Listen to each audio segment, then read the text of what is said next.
Hello everybody, and welcome into yet another instalment of DAZN Transfer with the man himself, Fabrizio Romano, the show that will bring you all the latest news, all the latest updates on all the transfers until the very end of the window. And I'm delighted to say that I'm joined yet again by the man himself, the guru, Mr. Fabrizio Romano. How are you, Fabrizio? Ciao Matt, all good, all very good. Ciao to all our friends of the zone, and very ready because there are many news. It's a big week on the market, and so ready to enter into it. Absolutely, it should be an action-packed show. And I want to start straight away with the latest European rumours, the latest stories coming in from the continent. First, we've got to talk about a player, an Atalanta player, Adama Heung-min. Now, what's the situation with him? He's been linked to Inter Milan. Supposedly there has been a bid. Can you confirm that for us? Give us the latest. Yes, Inter sent a bid last week, 42 million euros plus 3 add-ons, rejected by Atalanta. Atalanta want at least 50 million euros for Ademola Lookman, but there is a battle now ongoing with the player who is pushing to go to Inter, pushing to leave Atalanta. Ademola Lookman, from what I'm told, didn't show up for training today in Bergamo. So Lookman is sending a clear public message. He did a statement over the weekend, but also in terms of not going to training, to show to Atalanta that he only wants to leave the club. He wants to go to Inter. Let's see how he's going to proceed club to club, but Ademola Lookman and Inter remains one of the big topics. And another big topic on the other side of Milano, AC Milan, and news just arrived a few seconds ago, are advancing in talks to sign Ardon Yashari from Bruges, new midfielder, the top target for their summer transfer window. And so Inter and Milan very active in the recent hours. There you go. There you have it. Live in the flesh, the latest news from Fabrizio himself. What more could you possibly want, to be quite honest? I want to stay in Italy for the next player, Fabrizio. I want to ask you about Artem Doic. Now, it seems that despite his 17 goals last season, he's been deemed surplus to requirements by Gasperini, and it looks as if he's going to be shown the door. But where could he end up, and what is the latest? Good question, because it's not easy to understand where he's going to end up, but what is important to mention is that Roma are open to listening to proposals for Artem Doic. It's not easy to find a club because obviously Roma paid important money for the player who was top scorer in La Liga 1 year ago, so obviously that transfer fee around 40-45 million euros means that find the club now is not something easy. But Roma are exploring the market. There is a chance for Doic to leave this summer in case of good proposal. They signed Ivan Ferguson from Brighton, who started already very well in friendly games, showing his quality. And so keep an eye on Doic, because in these domino of strikers around Europe could be one to watch in the next weeks. Absolutely. And to wrap up this block talking about the European latest news, I want to ask you about Chukwuemeka. Now, he had a fantastic season on loan at Dortmund from Chelsea last year, and it looks like they want to seal the deal and sign him on a permanent transfer. Yeah, it's advancing well, the negotiation between Borussia Dortmund and Chelsea, because they were already talking about this deal at the beginning of July, but it didn't happen because Leipzig tried to enter into the deal and Borussia Dortmund wanted to offer a loan. Chelsea made very clear to Dortmund in the recent weeks, permanent transfer or nothing. And now Dortmund and Chelsea are discussing a permanent transfer. For Karni Chukwuemeka, the player wants to go to Borussia Dortmund, and so now the negotiation is advancing. I think this deal could get done this week. Fantastic. Now, Premier League fans, do not go anywhere, because we've got lots of juicy info coming your way over the next few minutes or so. And I want to start off with Shrewsbury Hall. Now, he looks like he's probably not going to be on the books at Chelsea come next season, and he's been heavily linked with Everton. What's the latest? Yeah, he's going to Everton, actually. So we have the here we go. The deal has been agreed this afternoon after negotiations in the recent days. Quite secret, but for Chelsea it was important to offload some players, sell some players. A lot of activity at Chelsea in the last few days about that. And now Shrewsbury Hall is moving to Everton. The deal is agreed for £25 million plus 4 in add-ons. So the total package is worth £29 million. The player accepted the move already, ready to travel for his medical test. And this is part of this project at Chelsea for the upcoming weeks, to sell as many players as possible among those who are not part of the project. And so we know about Shrewsbury Hall, we know about Karni Chukwuemeka, Ugo Chukwu will go to Burnley, Sterling will leave, Joe Felix went to Al Nassr, Christopher Nkunku will leave, Nicholas Jackson will probably leave. So it's going to be a busy month for Chelsea, and we will tell you everything here on DAZN. It's a very long list of outgoings, and of course that does mean that there is more space in the squad for players to come in. And one of those players that has been talked about quite a lot is Alejandro Garnacho. Now, Ruben Amorim has said on a number of occasions that he probably isn't in his plans, that he has questioned his mentality to some extent. Is that a possibility, the arrival of the Argentinian to the team, to Chelsea? Look, in my personal view, this is more than a possibility. Then, if I have to tell the news right now, at the moment it's still not an advanced deal club to club. It's quite advanced on player side, because Chelsea spoke to the representatives of Alejandro Garnacho, and what I'm hearing is that Garnacho is waiting for Chelsea. Chelsea told Garnacho that they might come later in the window. So this deal is advancing on player side, not yet club to club. My personal feeling, speaking to my sources, is that there is a very good chance to see this deal happening later in the window. Now, for Chelsea's time, as we mentioned, to sell players, they are also focused, and we will talk about that in a minute, on the Xavi Simmons deal, so they have different priorities. But for Garnacho, I feel they will arrive. Later in the window, they will contact Manchester United. They will try to get a good price for a winger who is completely out of Man United plans, as you mentioned. It's completely broken the relationship with Ruben Amorim, and so I think Garnacho to Chelsea has very good chances to happen later in the window. And you mentioned there possibly a week. Is that the most likely time frame very quickly? Look, I don't think so, because at the moment, the point is that Chelsea want to focus on different things. Obviously, selling players is important. Xavi Simmons is probably the priority now in terms of position. So timing is not something we can guarantee on this one. Also because, when a player is out of the squad, like in the case of Garnacho, to wait a bit more, to try to reduce the price till the end of the window is something that is part of the tactics in negotiations. You remember what happened 1 year ago with Jadon Sancho. Chelsea wait till the final day. Jadon Sancho joined Chelsea from Man United on deadline day. Now it's again Chelsea and Man United. And so let's see what's going to happen with this one. Now, Fabrizio, if we're talking about the Premier League, there is one very dramatic, very big saga going on at the moment. And that, of course, has to do with Alexander Isak. Now, we've seen a couple of bids already from Liverpool, with reports suggesting that the latest one was in and around 120, 130, even 140 million pounds. So what is the latest with this? Is this a possibility? Are Liverpool going to pursue this signing?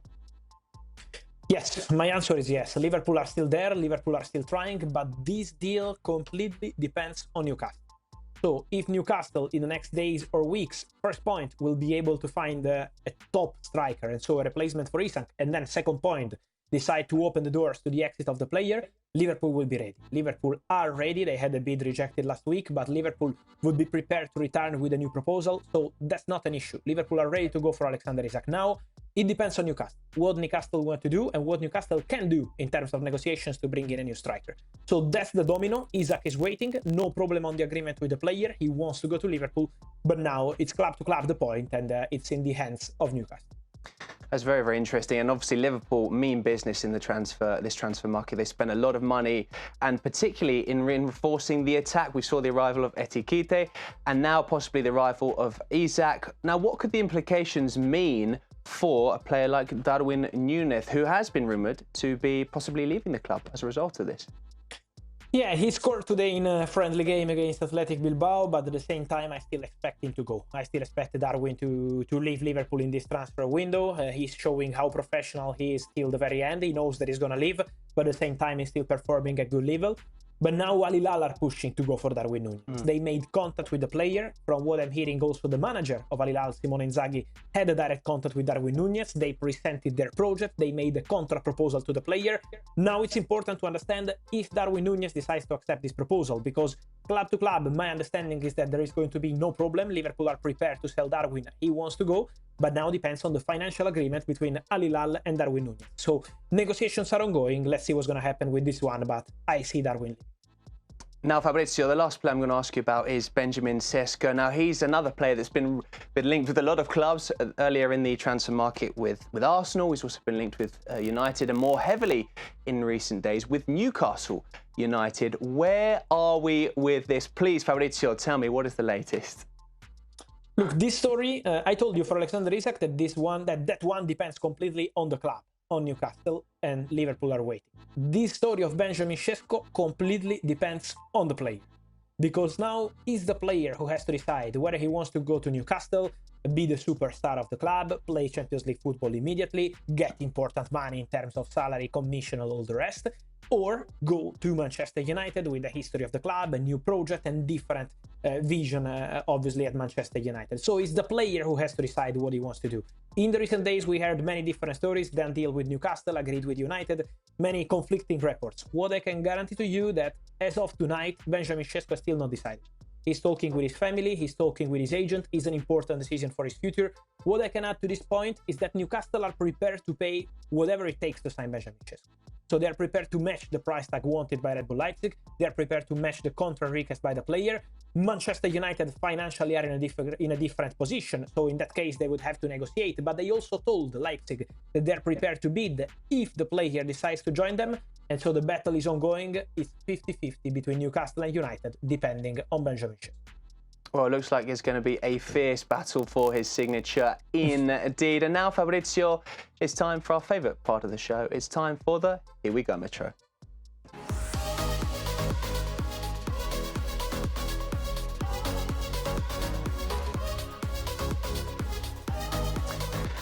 So I'm going to go easy on you for this first one. A very simple one for you to begin, but it will get a little bit harder. Don't you worry about that. The first player I'm going to ask you about, I should say, is Son.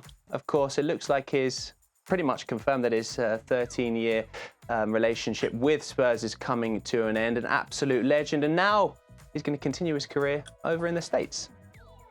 Yes, he's moving to MLS. This is 100%. This is a here we go from the recent hours, because Son is leaving Spurs and is going to LAFC. Agreement done verbally. So this is why Son didn't travel back to England from the pre-season tour with the Tottenham squad, because he's going to spend some days with the family, with his agents, to prepare his move to LAFC. And as soon as the documents will be signed, he will travel to the States and complete his move to LAFC. He had several possibilities, that's fair to mention, because also from Saudi they wanted to sign Son. He had important financial proposals from there, but probably feels that MLS is the best chapter in this moment of his career. Also a huge Korean community in Los Angeles, and so he decides to go there to join MLS. And so good luck to Son, who leaves the European football.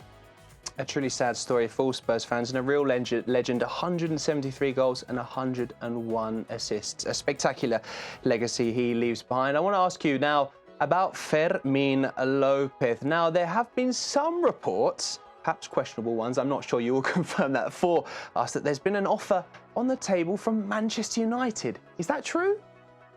Yeah, many questions on that. I don't know where is this coming from, but I can tell you that Manchester United are not negotiating for Fermin Lopez.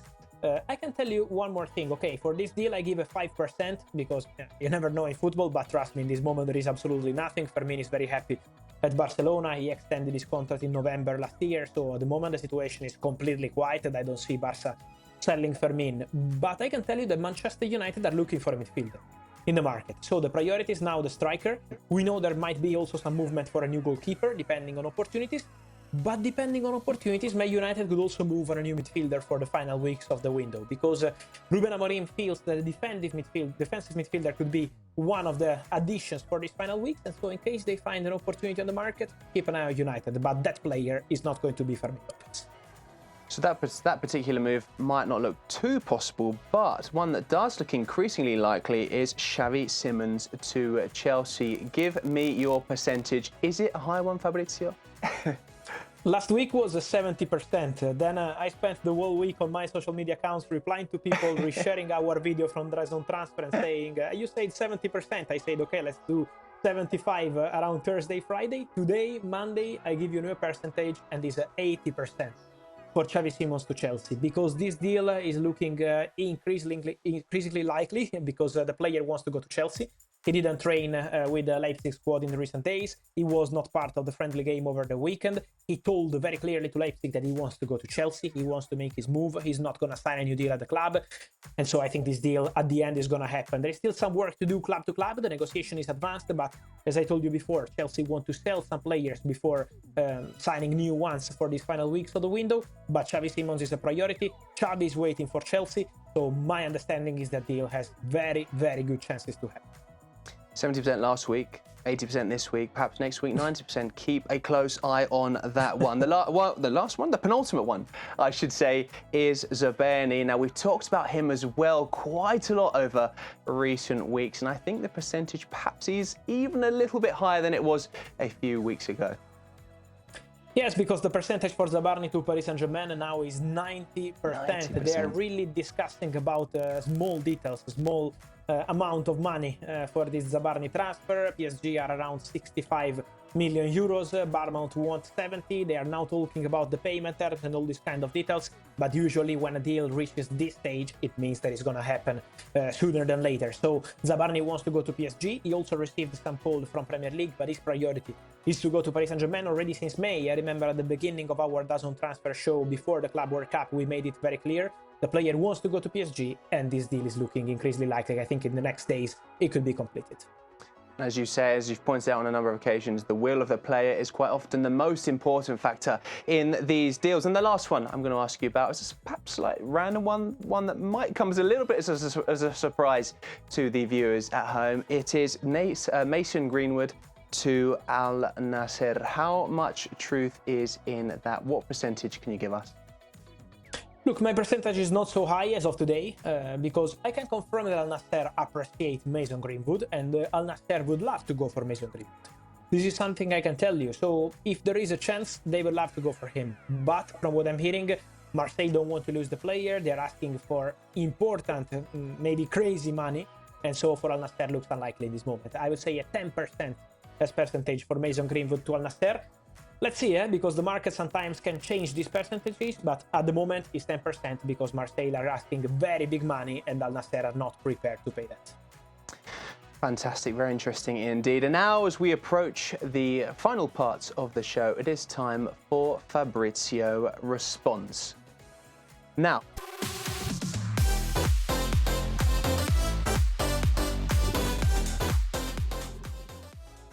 I got a little bit carried away there. I was going straight in with a question.